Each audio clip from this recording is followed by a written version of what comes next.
to editing 24/7. So in this video, I'm going to show you how to delete your uploaded audios in Canva. It's quite simple. All you have to do is follow along.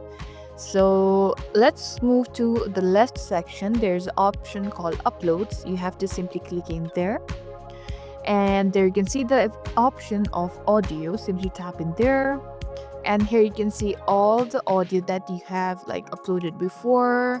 So all you have to do in order to delete is put your mouse there, and you can see the three dot bar. Simply tap in there, and there's option of download and delete. Since we're going to delete it, simply tap in there, and your audio has been deleted like that.